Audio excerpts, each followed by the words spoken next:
Le Christ est ressuscité, chers amis, bonjour. Nous commençons aujourd'hui une série sur le psaume 32, un psaume que le roi David a écrit après avoir fait l'expérience d'être pardonné. Et donc, comment te libérer de tes poids, de tes fautes? Eh bien, nous lisons dans le psaume 32, verset 1, « Heureux qui est absous de son péché, acquitté de sa faute. » Voilà la chose extraordinaire. Lorsque tu es absous de ton péché, acquitté de ta faute, tu fais l'expérience de la joie, une joie extraordinaire, une joie qui transforme ta vie. Nous étions à l'île Maurice en mission et là, nous avons rencontré une jeune fille hindoue, Vidushi, qui a fait son témoignage qui m'a vraiment touché profondément. Elle a juste 20 ans et son témoignage, c'est ceci que elle a grandi dans une famille hindoue et elle croyait en la réincarnation, mais en voyant sa propre vie, en voyant ses fautes, ses erreurs, elle se disait, mais jamais j'arriverai à racheter ma vie, à payer le prix de mes fautes. Et donc, quoi est-ce que je vais me réincarner? Je suis fichu, il y a rien à faire. Je vais être réincarné dans une situation bien pire que celle que je suis maintenant. Et vraiment, la vie ne vaut pas la peine d'être vécue. Je suis fichu. Dieu, c'est un juge qui me condamne et moi, j'arrive pas à être meilleur. Et donc, elle vivait vraiment ce drame lorsque son cousin est mort. Et son cousin, c'est le frère d'une coordinatrice de notre communauté, Shirlène. Et donc, lorsqu'il y avait le temps de prière, Shirlène a été et a commencé simplement à proclamer la victoire du Christ, à vivre ce que la koinonia vit lorsque nous avons des décès, avec cette certitude que la mort est un passage qui nous porte à la vie.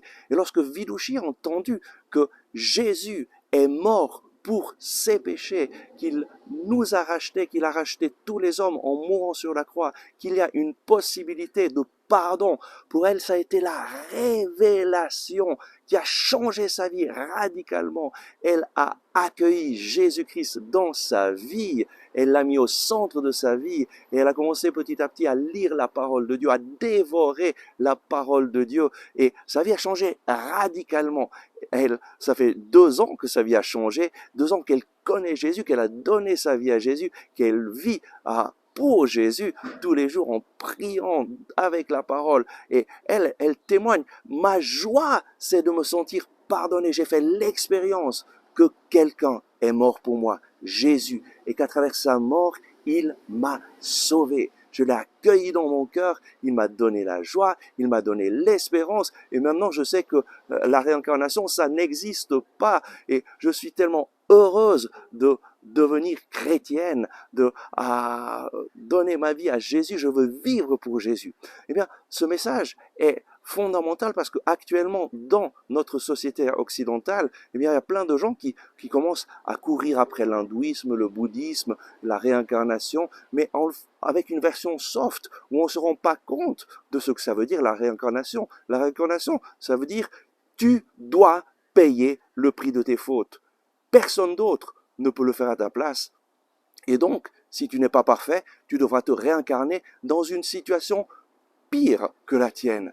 En fait, la réincarnation, c'est une invention humaine pour essayer de trouver une solution au problème du péché.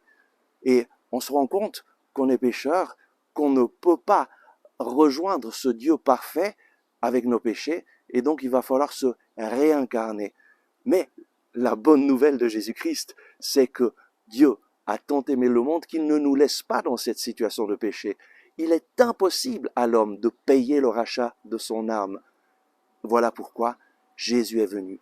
Il s'est chargé de tes péchés, il a payé le prix de ta vie. En mourant sur la croix, il t'a réconcilié avec le Père. Accueille-le et tu feras l'expérience d'être pardonné et d'être heureux. Amen. Merci d'avoir regardé ce message. J'espère que vous l'avez aimé et je vous invite à le partager à vos amis, à cliquer sur le bouton j'aime et à vous inscrire à notre chaîne YouTube. Ensemble avec ma communauté, nous prions pour vous et pour votre famille. À demain.